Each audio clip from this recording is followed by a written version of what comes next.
kung susundin anuman ang suliranin, lahat ay aking kakayanin, pagkat ikaw ay kapiling. Subukin man lang panahon, mananatili sa'yo, Panginoon.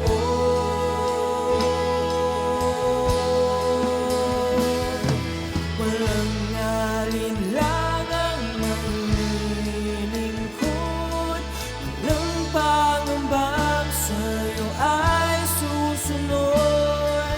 Hindi susuko at hindi hinto, patuloy lamang sa iyo, Panginoon.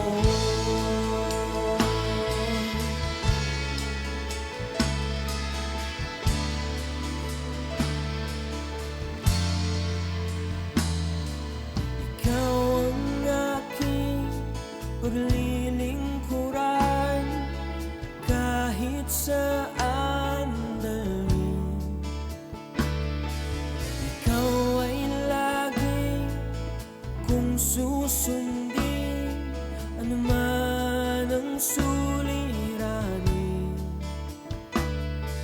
lahat ay aking kakayanin, pagkat ikaw ay kapiling.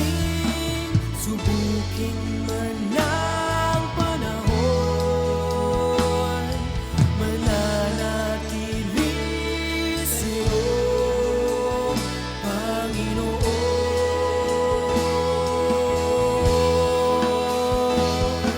Walang alinlangang maglilingkod, walang pangambang sa'yo ay susunod. Hindi susuko at hindi hinto, patuloy lamang sa iyo. Walang alinlangang maglilingkod, walang pangambang sa'yo ay susunod. Hindi susuko at hindi hinto, patuloy lamang sa iyo,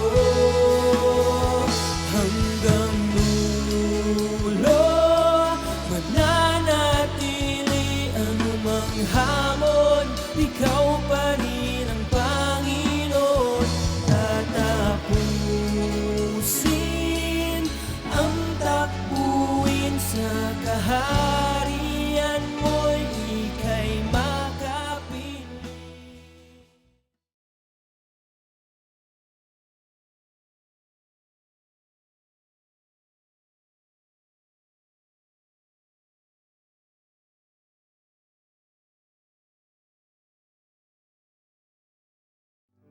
Amen. Good evening po sa bawat isa. At muli, ngayon po ay Wednesday, tayo po muli ay magbibigay papuri at mag-aaral ng salita ng Panginoon sa gabi pong ito. Sige po, bago po ang lahat, tayo po ay manalangin. Panginoon, maraming salamat o Diyos sa gabi pong ito, Lord God. Muli ay kami ay narito, Panginoon, upang makinig ng iyong mga salita sa gabi pong ito, Lord God. And Lord, I pray, Lord God, na ang bawat isa po, o Diyos, na makarinig, Panginoon, ng iyong salita, Lord God, ay maisabuhay namin, Panginoon, ang bawat salita, Panginoon, na maririnig namin sa gabi pong ito, Lord God. Lord, bless each and every one of us, Lord God. Anoint each and every one of us, Lord God. Lord, as we worship you tonight, Panginoon, as we praise your name tonight, Lord God, I pray, Lord God, that you pour out your presence, Panginoon, the fullness of your presence sa bawat isa po sa amin, Panginoon. Lord, maraming salamat sa gabi pong ito, Lord God. Tanggapin mo ang aming mga papuri, ang aming mga pagsamba sa pangalan ng aming Panginoong Hesus. Amen, amen. Amen. Sige po, tayo po ay umawit, tayo po ay sasamba muli sa ating Diyos na buhay. Amen.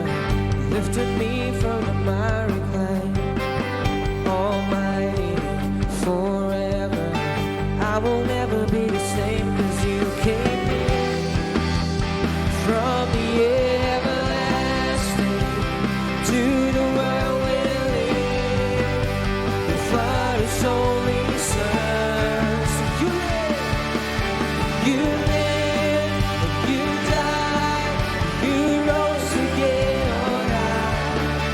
You opened the way for the world to live again. Hallelujah for all you've done. So my Savior, Redeemer, lifted me from the miry clay. My head forever, I will never be the same as you. From the everlasting to the world we live, the Father's only Son. So you live and you died and you rose again on high. You opened the way for the world to live again. Hallelujah. Sing for all you've done, for all you've done. You live, you died, you rose again on high. You opened the way for the world to live again. Hallelujah for all you've done, for all you've done. Oh, hallelujah. See my Savior, Redeemer, lifted me from the miry clay. Almighty, forever, I will never be the same, 'cause you came in from the everlasting to the world we live. The Father's only Son. Once again, sing you live, you died, you rose again on high. You opened the way for the world to live again. Hallelujah for all you've done. You live, you died, you rose again on high. You opened the way for the world to live again. Hallelujah for all.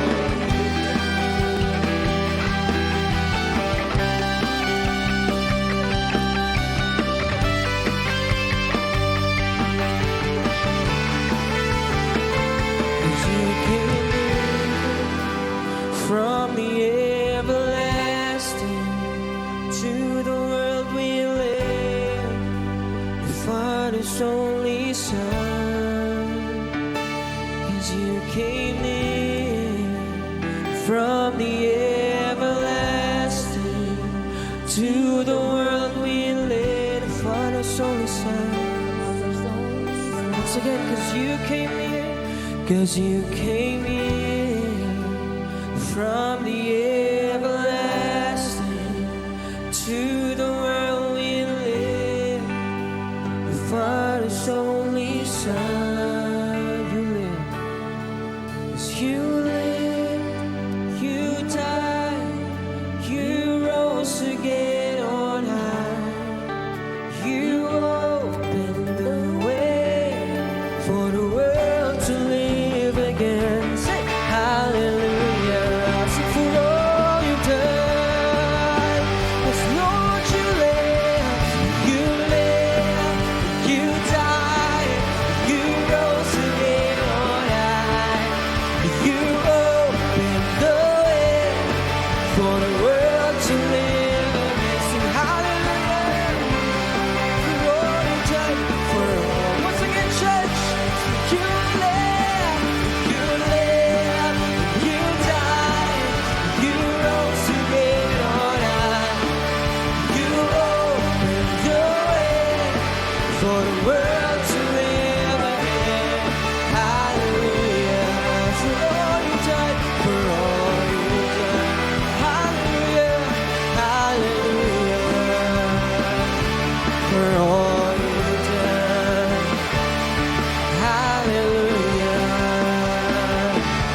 are broken. I am living by faith. Say, nothing is impossible. Oh, nothing is impossible. Oh, not gonna live. I'm not gonna live by what I see. I'm not gonna live by what I feel.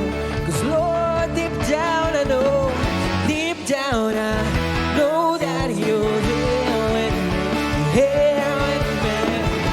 I know that you can do anything. Come on, church, we will say, through you I can do anything. I can do all things, 'cause it's you who gives me strength. Nothing is impossible through you. Blind eyes are open, strongholds are broken. I am living by faith. Nothing is impossible. Yes, Lord. Nothing is impossible. Oh, not gonna live. I'm not gonna live by what I see.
thank you, Lord. We thank you, Lord. Thank you, Jesus. Oh, yes, Lord. Lord, tonight we are here declaring your goodness, your faithfulness in our lives, Panginoon. Lord, as we call upon your name, Panginoon, you will answer us. Thank you, Jesus. Here we are, Panginoon, your children, worshiping your name. We glorify your name, oh Jesus. Thank you, Lord.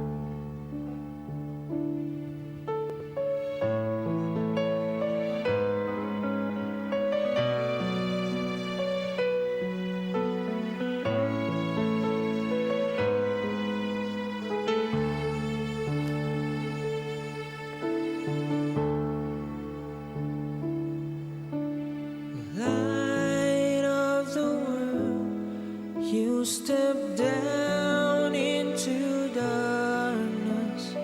Open my eyes, let me see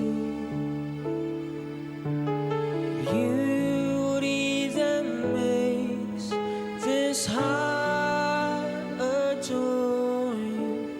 Hope of a life spent with you. Light of the world.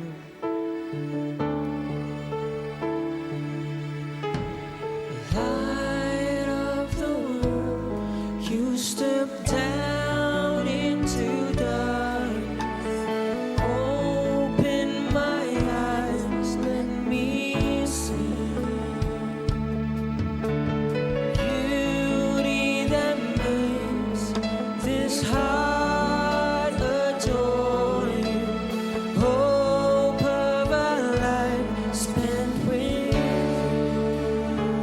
And here I am to worship. 'Cause here I am to worship. Here I am to bask. Lord, here I am to say that you're my God. You're altogether blessed. Lord, you are worthy. You are wonderful. Wonderful to me.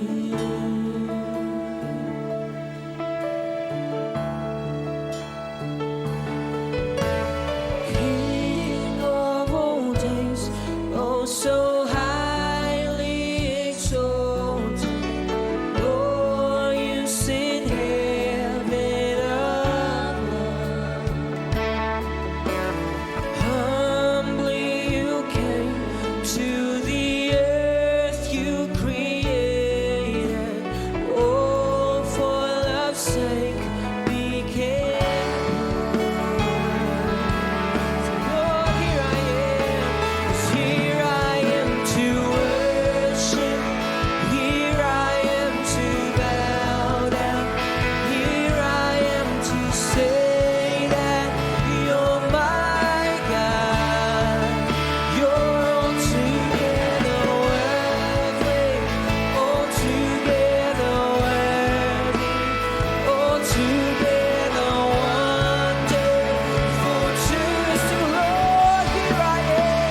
Let's call upon His name tonight. So call upon the name of the Lord. Let's call upon His name, the name of Jesus. Oh,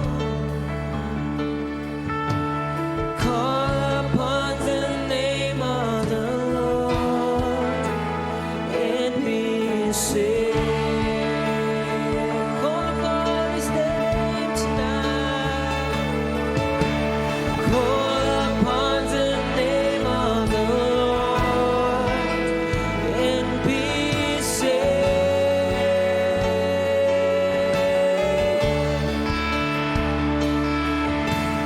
Call upon the name of the Lord and be saved. And be saved. Once again, call upon His name tonight. Jesus.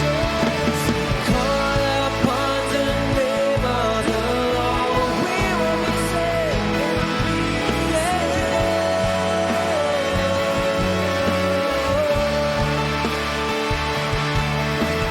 Call upon the name of the Lord and be saved.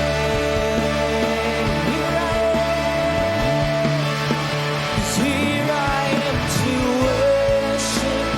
Here I am to bow. Here I am. Here I am. You're altogether lovely, altogether worthy, altogether one. Here I am to worship you. Sing, here I am.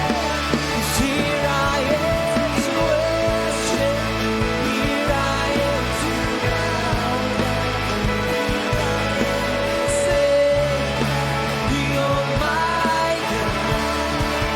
You're altogether lovely, altogether worthy, altogether wonderful to me. You're wonderful, Jesus. Jesus, the most beautiful name of all names.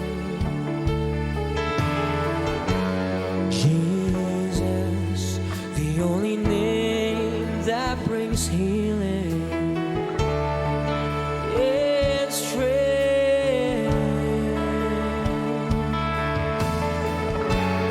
When I speak your name, mountains move, chains are loose. When I speak your name, when I speak your name, darkness flees. It has no hold on me. Jesus, the most beautiful name that I know. You're the exalted one. Jesus, you have the power alone. You lift the lowly one. Jesus.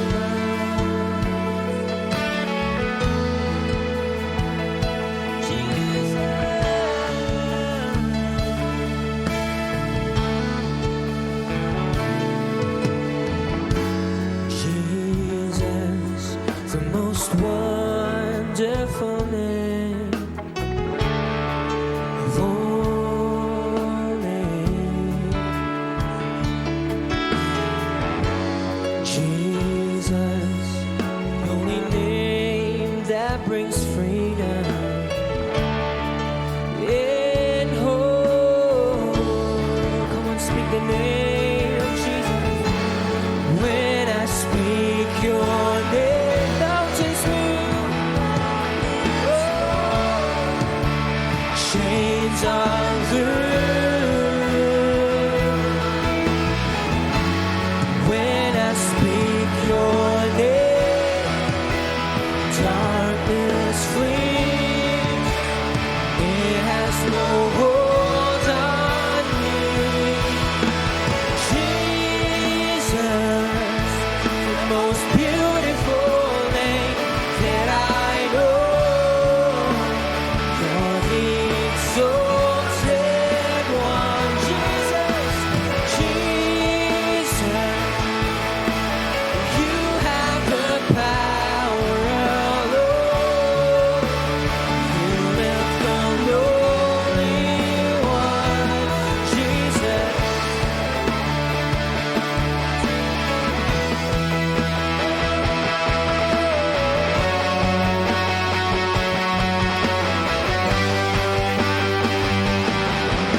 maraming salamat sa gabi pong ito, Lord God. Tunay nga, O Diyos, na wala kami ibang pangalan na itinataas, Panginoon, kundi Ikaw lamang, Panginoon. Lord, we speak Your name tonight.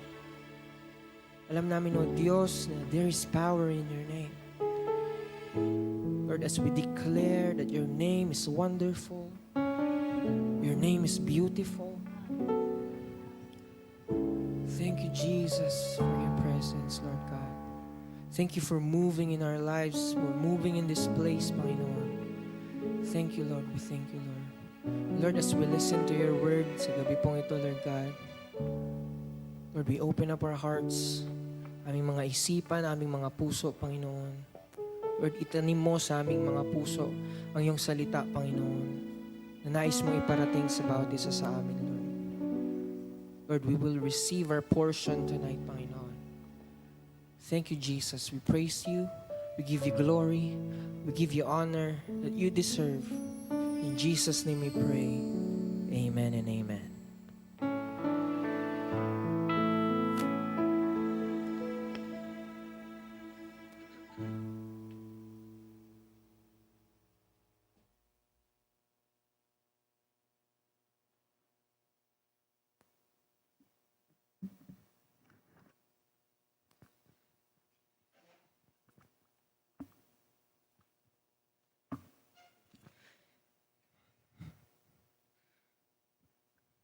Amen. Pinagpala po ba tayo ngayong gabi? Sino po ang na-bless ngayong pong gabi? Amen. So ngayon po, dadako po tayo sa salita po ng ating Panginoon na pag-aaralan po natin ngayon. So, ihanda po natin ang ating mga puso. Yun nga po, let's open up our hearts. At hayaan natin na ang Panginoon ay kausapin tayo sa gabi pong ito. Amen?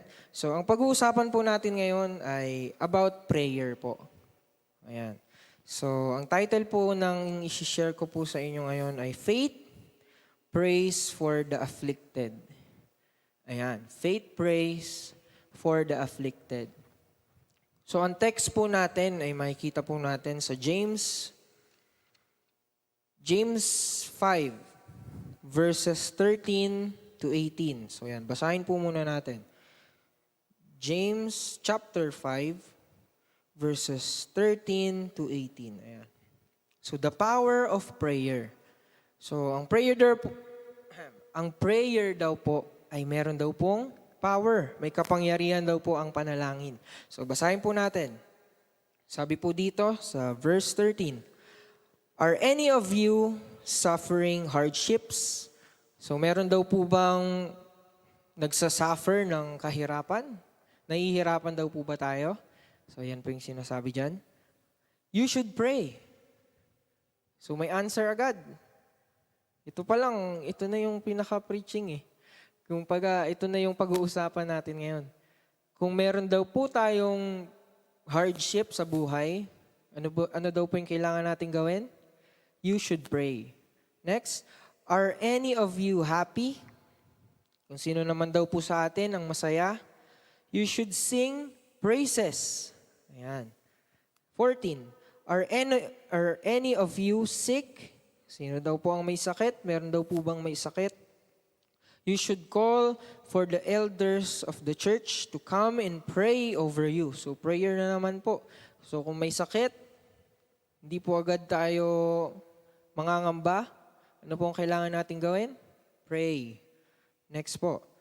Anointing you with oil in the name of the Lord. 15. Such a prayer offered in faith will heal the sick, and the Lord will make you well.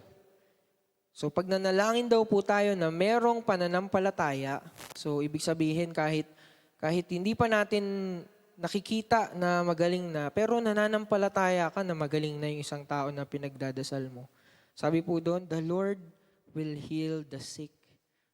So kung nakikita ng Panginoon na nandiyan yung faith mo na nananalangin sa taong ito, so yun nga, ipagagalingin ng Panginoon ang mga sakit. Next po, and the Lord will make you well, and if you have committed any sins, you will be forgiven. So dalawa po ang result. Gagaling na yung sakit mo, mafu-forgive ka pa sa mga kasalanan mo, kasalanan natin. So, dalawa po ang effect. Isa lang po yung ginawa natin, nag-pray lang tayo, at dalawa po yung naging effect dito. 16, confess your sins to each other and pray for each other so that you may be healed. The earnest prayer of a righteous person has great power and produces wonderful results. So sabi po doon, earnest prayer. Kumbaga, yung prayer mo talagang, ang tawag dito, passionate prayer. Diba? So ano pong sabi doon? Pag ganun tayo manalangin, talagang may passion, gustong-gusto talaga nating ma-receive yung pinapanalangin natin. Ano po yung sabi doon? The earnest prayer of a righteous person has great power. So may power po ang ating panalangin and produces wonderful result. So hindi po pwedeng walang result ng ating panalangin kung ang panalangin po natin ay earnest. Amen? So 17, Elijah was as human as we are, and yet when he prayed earnestly that no rain would fall, none fell for 3.5 years. So si Elijah daw po ay nanalangin earnestly. So hindi po sinabi doon na nanalangin lang. Kumbaga, earnestly, buong puso, with passion. Sabi niya doon na huwag umulan. Diba? Yun po yung panalangin niya eh. That no rain would fall. Ano po yung nangyari? None fell for 3.5 years. So hindi daw po umulan ng 3.5 years. So ganun po ka-powerful ang kanyang panalangin. 18.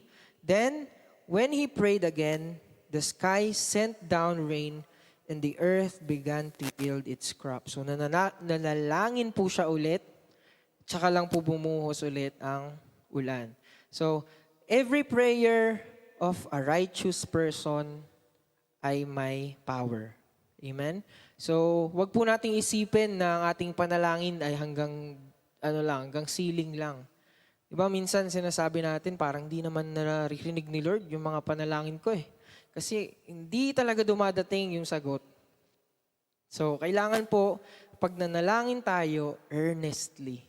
Buong puso, if we want to receive the rain. Amen? So, sige po. Next po tayo. Why prayer is important? Bakit po ba mahalaga ang panalangin? Lalo na po sa atin bilang mga Kristiyano, anak ng Panginoon. So bakit po ba importante ito? So meron po ako nabasa, isa po siyang author ng isang book, si F.B. Meyer ang pangalan niya. Sabi po dito, sabi niya, the great tragedy of life is not unanswered prayer. So ang great tragedy daw po ng buhay ay hindi yung unanswered prayer. Ano po ba? But an offered prayer. Amen? So, ang great tragedy daw po ay kung meron tayong mga bagay sa buhay natin na hindi natin na-offer sa prayer. So, yun daw po yung medyo tragedy sa ating buhay. Hindi po yung mga unanswered prayer. Mas maganda po na anumang bagay na nangyayari sa ating mga buhay, ano bang mga kailangan ng bawat isa sa atin? Sickness? Pagka may sakit po ba tayo, saan po tayo unang pumupunta? Kay Biogesic? So sabi po doon, offer your prayers. Anumang pong klase yan, just offer it to the Lord. Ibigay po natin sa Panginoon, ipanalangin po natin yan. Next po. Ayun. Makita agad ni Kuya Goy. The greatest tragedy in life is not an answered prayer but an offered prayer. Ayan. So, minsan, ang ating panalangin ay pag may emergency lang. So, ito po. Marami pong tao ngayon, ang panalangin nila ay pag meron lang emergency sa kanilang buhay. Alam niyo po yung sa mga building, yung parang may mga nakalagay sa dingding na break glass in case of emergency. Di ba po? Palimbawa, pag may sunog, meron doon parang hose, break glass daw po kapag may emergency. Minsan po yung prayer natin parang nagiging pong ganun. Kumbaga nilalagay natin doon sa box na yun. Okay, pag merong hindi maganda nangyari sa buhay natin, okay, break glass, mag-pray tayo kasi medyo tagilid yung nangyayari sa buhay natin. So doon lang tayo mananalangin. Yung iba po, ganun yung nagiging, kumbaga, tingin nila sa prayer. For emergency lang na paggamit. So kailangan po, yun nga, lalo sa atin as Christians, as follower of Christ, so kailangan hindi po maging ganon yung panalangin natin na pag may emergency lang. We associate prayer with crisis in our lives. So parang ang prayer natin ay kumbaga idinidikit lang natin sa krisis ng buhay natin. Na mananalangin lang tayo kapag may trouble na. Kapag meron ng krisis na nangyayari sa ating buhay. So prayer should be part of our lives. Prayer is the pipeline of communication between God and His people, between God and those who love Him. So ang prayer daw po, ito daw po yung kumbaga daan, way of communication natin sa Panginoon, between God and His people. So sino po ba ang people of the Lord? Tayo po yun. How can we speak to God? How can we communicate sa ating Panginoon if hindi po tayo nananalangin? Kumbaga, yan yung natin eh. Yan po yung, kumbaga yung cellphone natin. Yan yung gagamitin nating pang-send ng message para po sa ating Panginoon.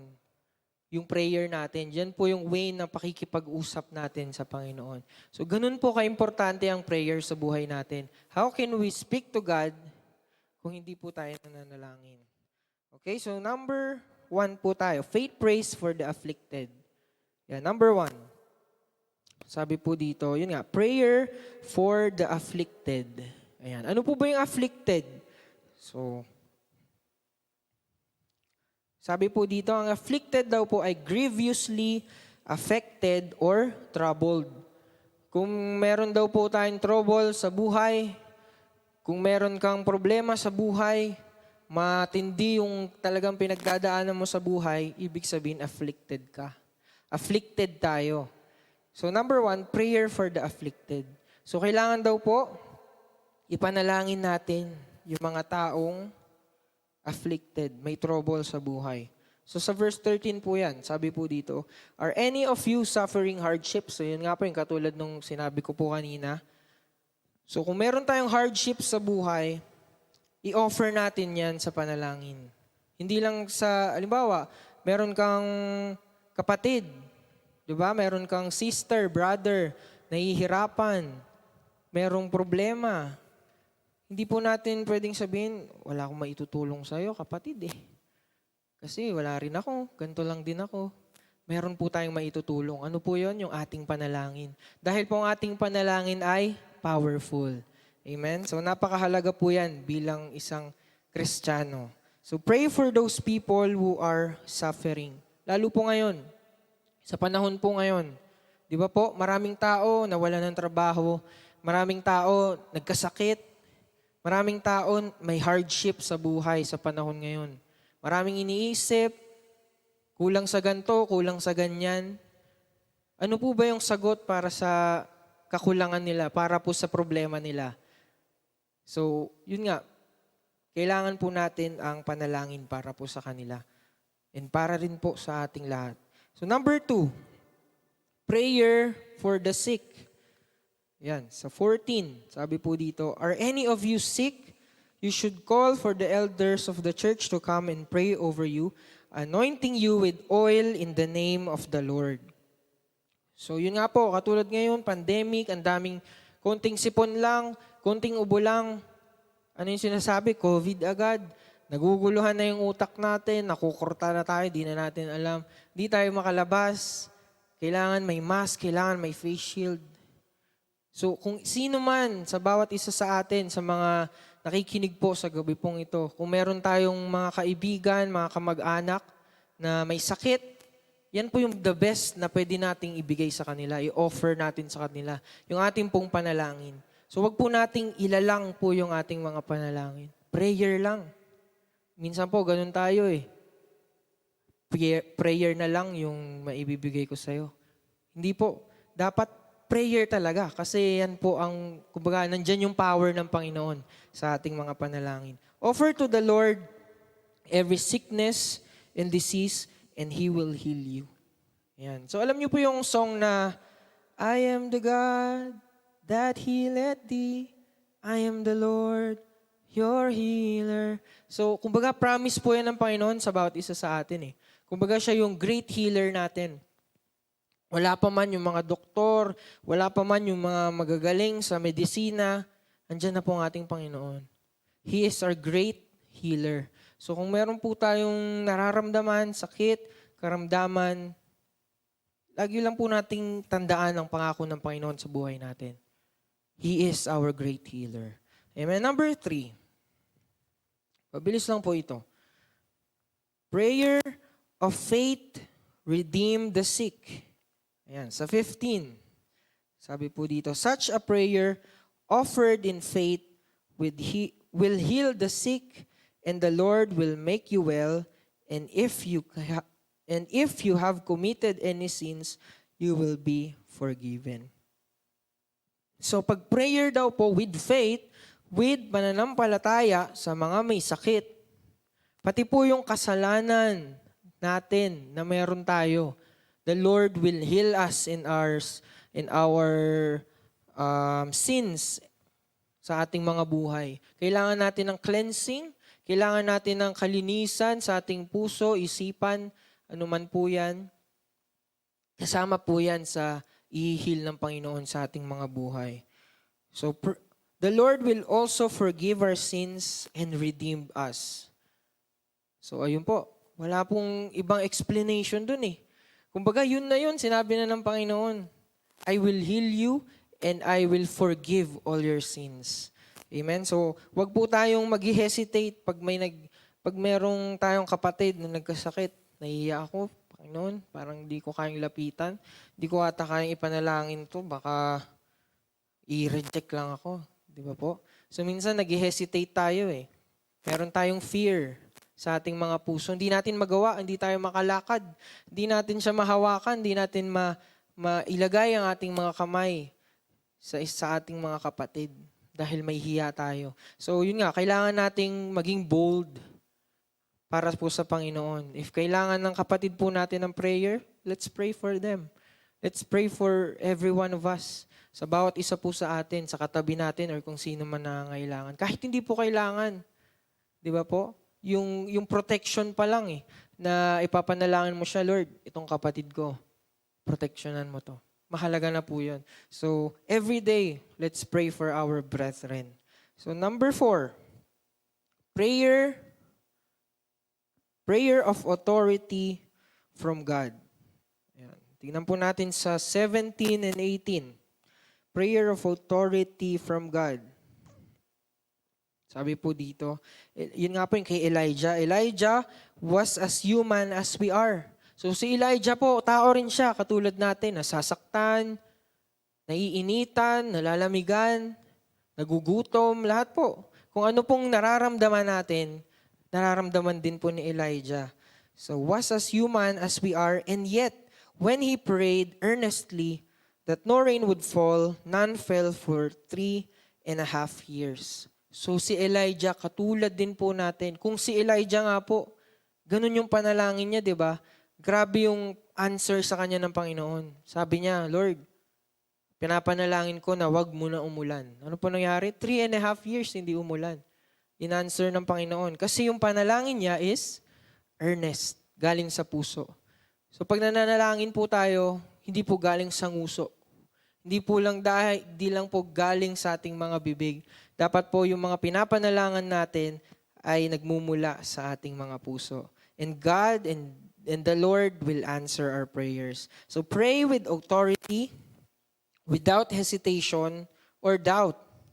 Pray earnestly. So yun nga po, katulad nung sinasabi ko kanina, kailangan with authority.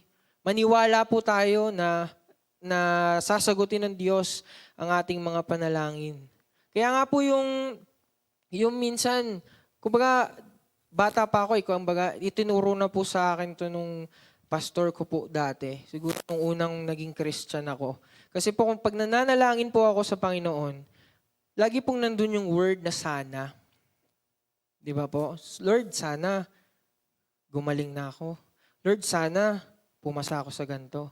So kasi po pag sinasabi po nating sana, parang meron kang hesitation eh. Parang nagda-doubt ka na, gagawin ba to ni Lord? Sana, Lord, gawin mo to. Parang ganun po. Kaya simula po nung time na yon, sinabi po sa akin nung pastor ko na yon, pag nagpe-pray ka, tanggalin mo yung sana. Kailangan maniwala ka na gagawin yan ng Panginoon. Amen? So kung meron, minsan po nasasabi natin, Lord, sana, gawin mo to sa buhay ko. Sana, Panginoon. So, i-practice po natin sa ating mga buhay, sa ating sarili. Natanggalin na po natin yung word na sana sa ating mga panalangin. Dahil po, surely, sigurado po yan, kapag earnest ang puso natin, kapag pure ang puso natin sa pananalangin, sasagutin po yan ng Panginoon. Amen? So, next po. Attitude in prayer. Ayan. So ano po bang attitude ang kailangan natin kapag nananalangin tayo?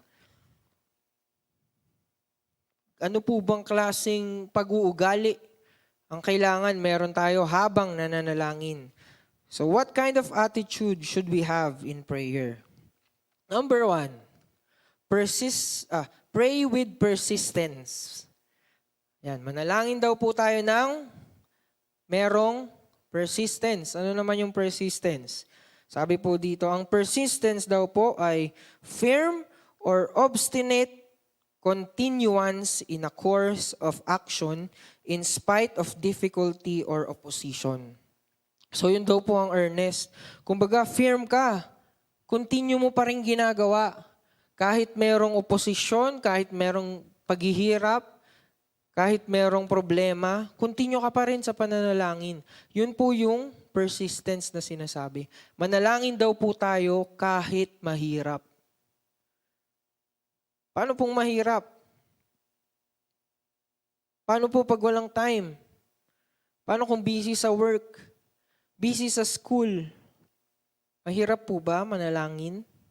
So sabi po dun, kailangan firm tayo bilang mga Kristiyano. Wala pong makakapigil, kumbaga walang magagawa ang kaaway para pigilan tayong manalangin. Kailangan persistent tayo sa pananalangin. Continuous. Even in good times, in bad times, continuous tayong nananalangin para sa Panginoon.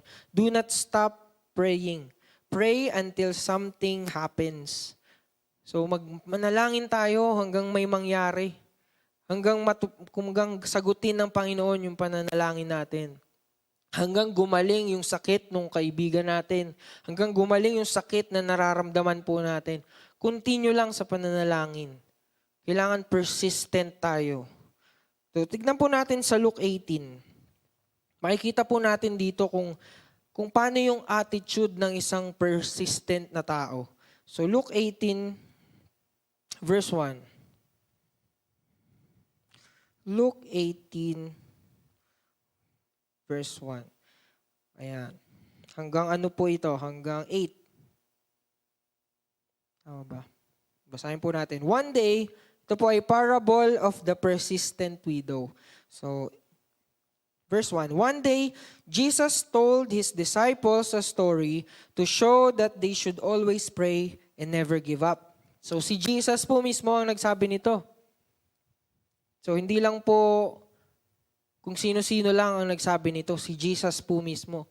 Sabi po doon, he spoke up, dito na lang. And one day, Jesus told his disciples a story to show that they should always pray, always daw po, and never give up. Verse 2, there was a judge in a certain city, he said, who neither feared God nor cared about people. So meron daw pong isang judge doon sa city na yon na hindi po na natatakot sa Panginoon at wala rin pong pakialam sa mga tao. So yun po yung attitude ng judge na ito. So 3, a widow of that city came to him repeatedly. So meron daw pong isang widow na laging pumupunta doon sa judge na yon. Paulit-ulit. Give me justice in this dispute with my enemy. For The judge ignored her for a while, but finally he said to himself, I don't fear God or care about people. So ini-ignore siya nung judge, yung babae na to. So kahit paulit-ulit yung babaeng pumupunta sa judge, na sinasabi nung babae, give me justice. Pinipilit niya yung judge paulit-ulit. Wala nga pakialam yung judge sa tao eh. Hindi nga natatakot sa Diyos eh. So ganun po yung attitude ng judge. Pero yung babae, persistent. Paulit-ulit, continuous, kahit hanggat hindi niya nare-receive yung justice na kailangan niya. So ano pong sabi doon sa 4? The judge ignored her for a while, but finally, he said to himself, I don't fear God or care about people. 5. But this woman is driving me crazy. Naiinis na yung judge. Nababaliw na. Kasi paulit-ulit na lang tong babae na to. Hindi napapagod. Araw-araw pumupunta sa akin, sabi, give justice. So ganun po yung attitude ng babae. I'm going to see that she gets justice because she is wearing me out with her constant requests. Kumbaga napagod na yung judge. Sige na nga, ibibigay ko sa iyo yung kailangan mo. Yung justice na hinihingi mo. Para matigil ka na. Para tumigil ka na sa pagpunta sa akin. Kasi talagang hindi siya tumitigil paulit-ulit. Then the Lord said, learn a lesson from this unjust judge. Even he rendered a just decision in the end. So don't you think that God will surely give justice to His chosen people who cry out to Him day and night? So ang Panginoon daw po, sabi po doon, don't you think God will surely give justice to His chosen people who cry out to Him day and night? So yung pag-iyak po natin, yung pagtawag po natin sa Panginoon ay mahalaga po. Day and night, continuous. Wala pong makakapigil. Kaya nga po yung inawit natin kanina, di ba? Call upon His name. Call upon the name of the Lord. And we will be saved. Saan na po yun? Yan. Tuloy po natin. Verse 7. God will surely give justice to His chosen people who cry out to Him day and night. Will He keep putting them off? I tell you, 8, He will grant justice to them quickly. But when the Son of Man returns, how many will He find on the earth who have faith? So kailangan po, persistent tayo. Huwag po tayong manawa. Kahit hindi natin ma-receive sa ngayon. Kahit hindi pa natin makuha ngayon yung pinapanalangin natin, huwag po nating itigil sa pananalangin. Huwag po tayong mag-give up. Keep moving forward. Amen? So, some people give up easily. They quit because they say they don't feel like praying. So, yung iba pong tao, nagkikwit. Ayoko naman nalangin. Di naman ako naririnig ni Lord. So, nagkikwit na sila. Hindi na sila nanalangin. Hindi na nila pinatuloy yung pinapanalangin nila. The joy is gone, the feeling is gone, but we are not to live by our feelings. So hindi daw po tayo nabubuhay dahil po sa atin lang mga nararamdaman. Katulad po nung inawit natin, I'm not gonna live by what I see. I'm not gonna live by what I feel. So kung i-meditate po natin yung mga inaawit natin, kumbaga, preaching na po yun eh. I'm not gonna live by what I see and by what I feel. So, ganun po, di ba? Hindi daw po tayo nabubuhay dahil lang sa ating mga nararamdaman. Next. Sabi po dito, but we are not to live by our feelings, but to live by the commandments of our Lord who tells us to pray without ceasing. Ayan. So doon po tayo namumuhay, doon po sa mga salita ng Panginoon. Sabi po ng Panginoon, pray without ceasing. Doon po ang ipamuhay natin. Doon po tayo mamuhay, hindi po sa nararamdaman natin na ayoko manalangin, Lord, di mo naman ako sinasagot. Sabi ng Panginoon, pray without ceasing. Pray with persistence. So yun po yung ipamuhay natin. Number 2, anong klaseng attitude ang kailangan meron tayo? Pray with passion. Ayan. Ano naman po ang passion? Passion, strong liking or desire. Strong liking or desire. Kumbaga, gustong-gusto po natin na gawin. Meron kang desire na gawin to. Every time na nalangin tayo, dapat may desire. Hindi lang dahil sinabihan tayo na, okay, ikaw mag-closing ha, ikaw ang mag-opening ha. Sige na nga, ako na lang mag-opening. So, minsan, napipilitan na lang tayo kasi sinabihan tayo. Di ba? Minsan, wag na, si ano na lang, si sister na lang. Di ako marunong magganto eh. Di ako marunong mag-pray. So, nawawala po yung passion natin sa pananalangin. Dapat pag sinabihan tayo, ikaw mag-closing. Yes, closing ako, magpe-pray naman ako sa Panginoon. So, nandun yung strong passion natin, yung desire natin na manalangin. So, sa James 5:16, basahin po natin. James 5:16. Yan. Sabi po dito, tama ba? James 5:16. Ayan. Confess your sin to each other and pray for each other so that you may be healed. The earnest prayer of a righteous person has great power and produces wonderful result. So ito po yung earnest prayer. Gustong-gusto mo na ipanalangin si sister, gustong-gusto mo ipanalangin ang ministry. Kasi yun yung passion po natin. Di ba po, pag may passion tayo sa isang bagay, pag may passion ka sa music, may passion ka sa isang instrument, gagawin mo lahat para matutunan mo yung instrumento na yun. Or gagawin mo ang lahat para maaral mo yung kanta na yun. Kasi yun yung passion po natin eh. Gagawin mo kasi gusto po natin. Meron tayong, kumbaga, meron tayong gustong-gustong gawin. Dapat din po sa panalangin, ganun din po tayo. Gustuhin po natin na manalangin. Pray wholeheartedly. Prayer from the heart, that's what passionate prayer is.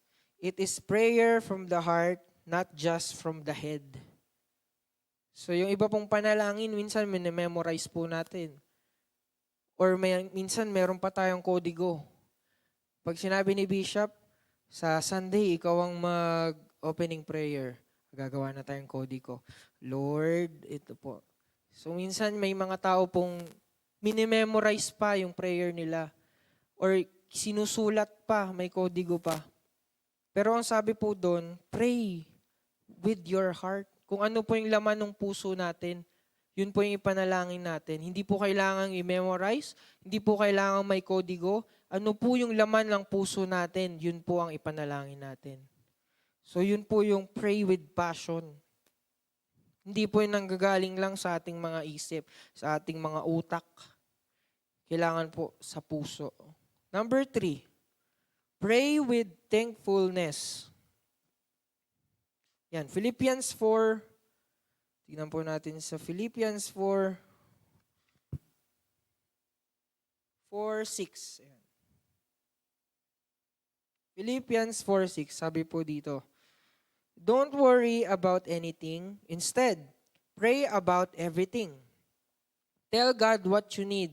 So wag daw po tayong mag-worry sa mga bagay-bagay. Alam ko po bawat isa sa atin merong nagwo-worry tayo sa buhay. Marami tayong iniisip. Pero sabi po ng Panginoon, do not worry about anything. Kahit sa anong bagay daw po, anything eh. Wala pong specific na bagay na binigay dito. Sabi lang po, anything, lahat. Instead, pray about everything. So pray daw po about sa lahat ng bagay ulit. Hindi lang po i-pray ang pagkain, hindi lang po i-pray ang may sickness. Lahat daw po, everything.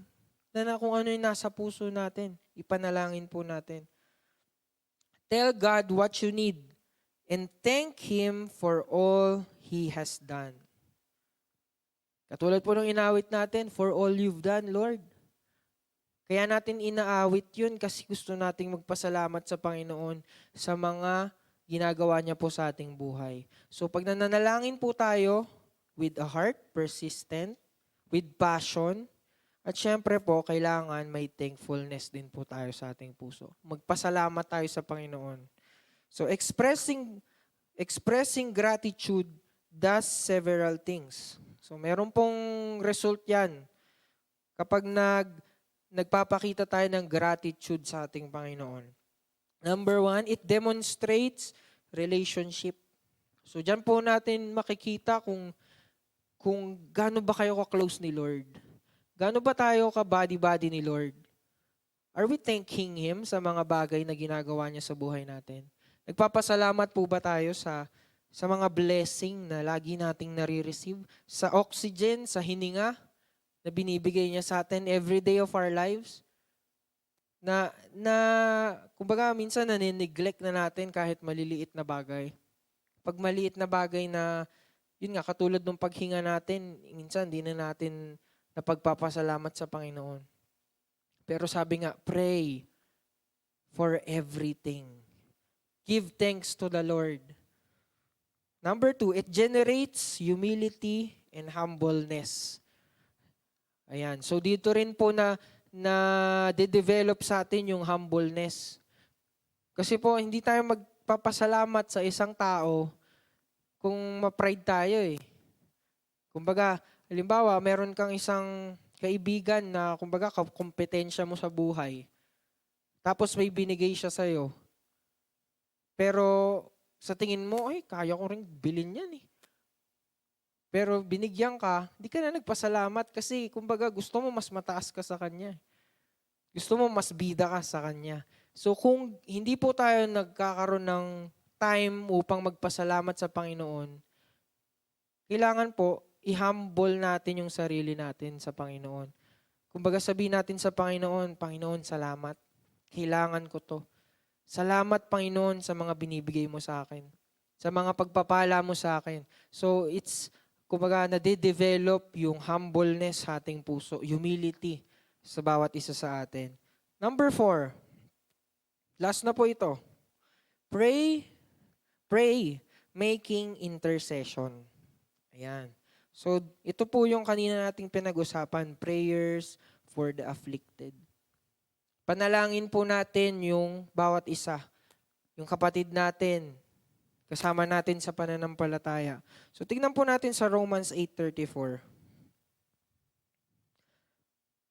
Romans 8:34. Ayan, sabi po dito, who then will condemn us? No one, for Christ Jesus died for us and was raised to life for us. And He is sitting in the place of honor,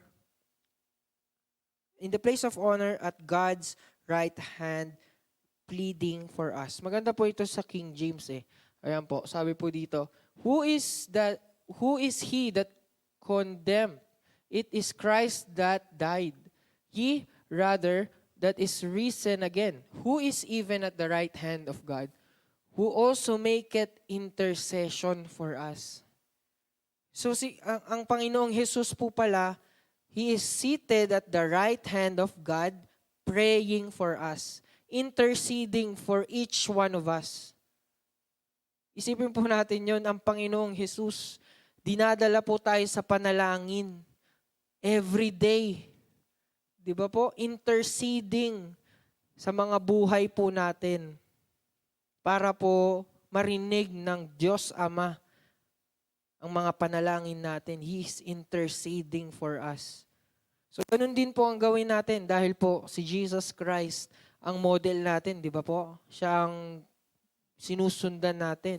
Kung ang Panginoong Jesus pinapanalangin tayo, even in the right hand of God, so tayo rin po, huwag po tayong matakot na ipanalangin ng ating kapwa. I-intercede ang mga tao sa paligid natin. Jesus is praying for us, interceding for us. Huwag tayong manawa at naipagdasal ang ating kapwa. So kung sino man nangangailangan ng ipanalangin, panalangin po natin. So conclusion, prayer is part of our Christian life. It is our way to communicate to God. And it is also the key for God to move in our lives and to the lives of others. Do not stop praying. So ang panalangin po ay parte po yan ng ating buhay. So hindi po tayo pwedeng tawaging mga Kristiyano kung hindi po tayo nananalangin. Kung nahihiya po tayong manalangin. Minsan, ako po dati, nung bago-bago pa lang po akong Kristiyano, kapag ka sa labas, kakain ka sa labas, pag sinabi sa'yo, oh, mag-pray ka na. Sige, Lord, salamat po sa pagkain. So parang ako, nahihiya ako na makita ng iba na nanalangin ako sa pagkain. So, tinuturuan ako ng Panginoon. Bakit kailangan kang mahiya? Eh, yung prayer mo, may power yan. Di ba po? So, wag po tayong mahiya kahit sa labas. Kahit sa pagkain man lang. Huwag tayong mahiya na ipanalangin nating pagkain kahit nandyan tayo sa Jollibee. Huwag po tayong mahiya. Dahil po ang prayer is part of our Christian life. Amen? So yun nga po, kailangan po natin ng passionate prayer, persistent prayer. Ano pa yun? Persistent, passionate, and then thankfulness, and intercession. Ayan. So, lagi po nating tatandaan ang mga bagay na ito kapag po tayo ay nananalangin. Amen? Sige po, tayo po ay tumayo at tayo po ay manalangin sa gabi pong ito.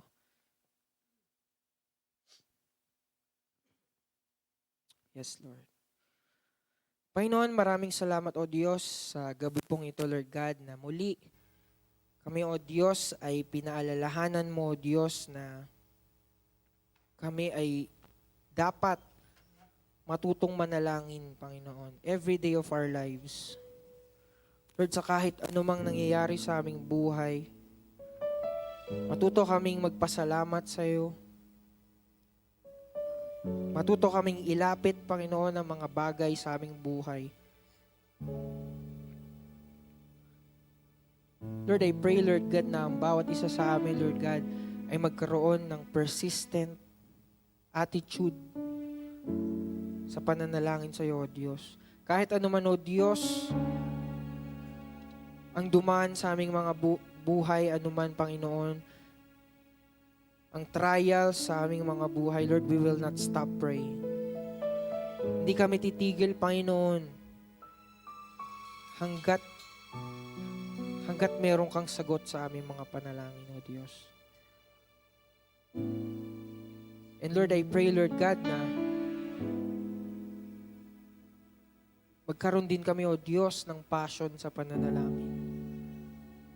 Lord, na hindi lang for emergency ang aming panalangin, Panginoon. Hindi lang, Panginoon, pag may crisis sa buhay namin, O Diyos. Lord, but we will call upon your name every day.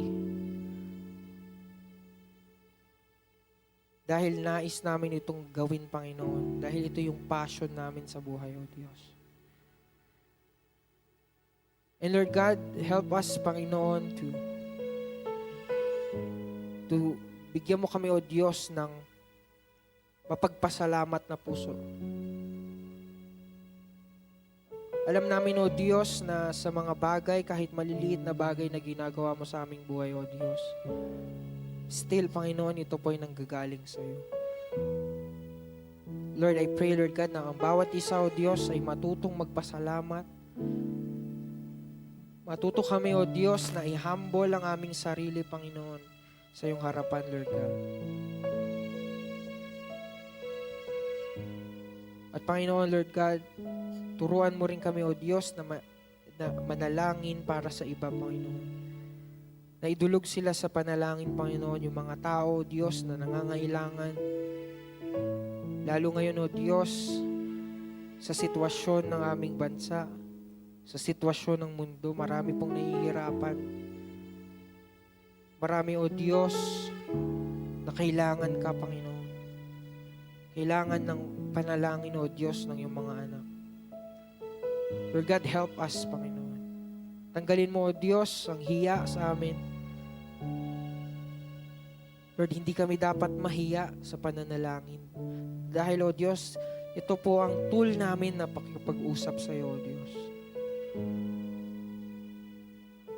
Lord, maraming salamat, O Diyos, sa gabi pong ito, Lord God, na muli tinuruan mo kami na bilang mga Kristiyano, bilang mga anak mo, O Diyos, na matuto kaming manalangin sa iyo every day of our lives. Thank you, Jesus. Thank you, Jesus, for your word. We praise you. We bless your name. In Jesus' name we pray. Amen.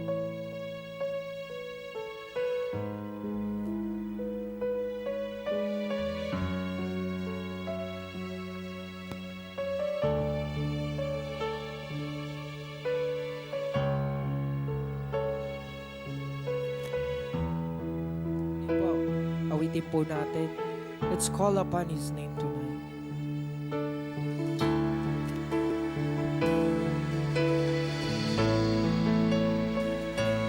Oh, yes, Lord.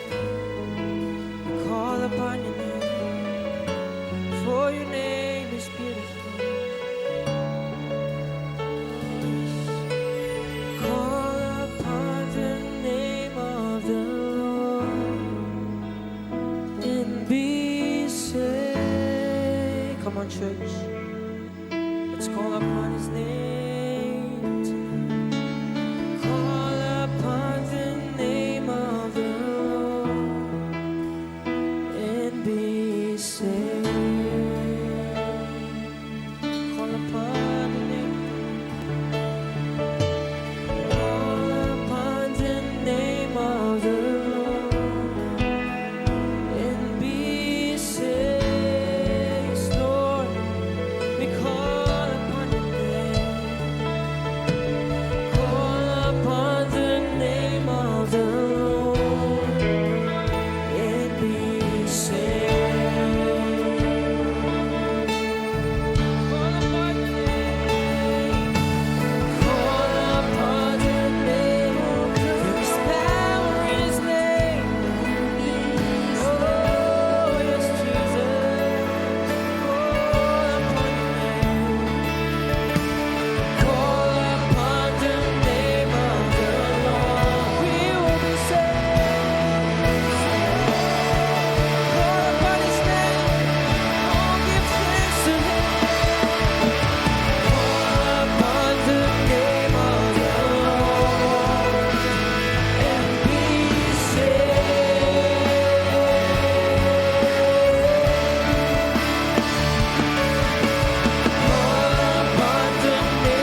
together lovely, all together worthy, all together wonderful to me.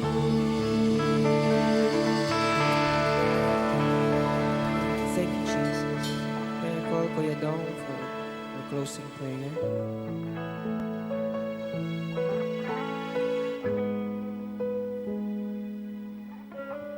Tayo'y manalangin. Ama namin Diyos na buhay, sa pangalan ng aming Panginoong Hesus, salamat o God sa aming narinig ngayong salita na muli kami napaalalahanan, Panginoon, na kami palaging manalangin dahil sinabi po nga po sa iyong salita sa 1 Thessalonica 5:17, prayer without ceasing, O God, na kami palaging manalangin, ipanalangin namin ang aming mga mahal sa buhay, ang aming mga kapatiran, Panginoon. At Lord, salamat dahil ang panalangin ay nakakapagpakilos ng iyong kamay, Panginoon.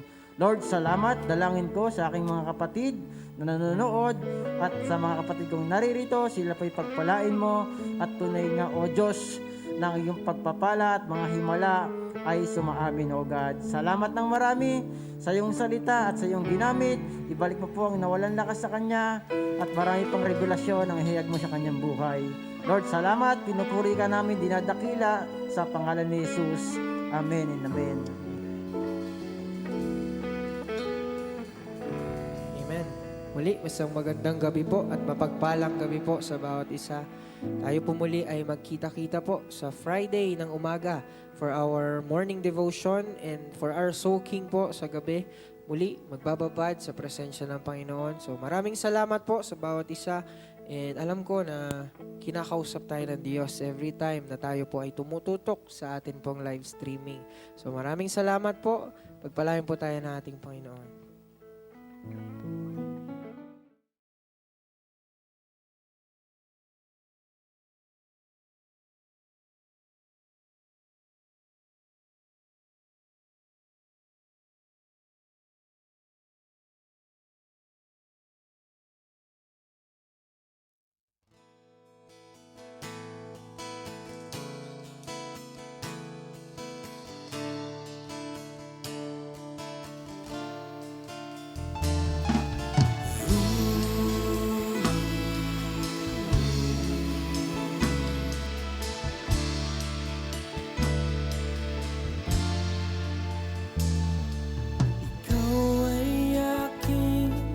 paglilingkuran kahit saan dalhin.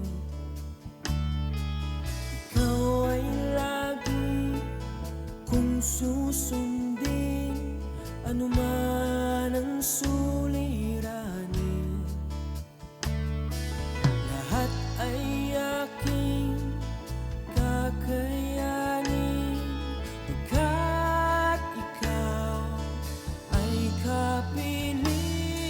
Subukin man ng panahon, mananatili sa'yo, Panginoon.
alinlangan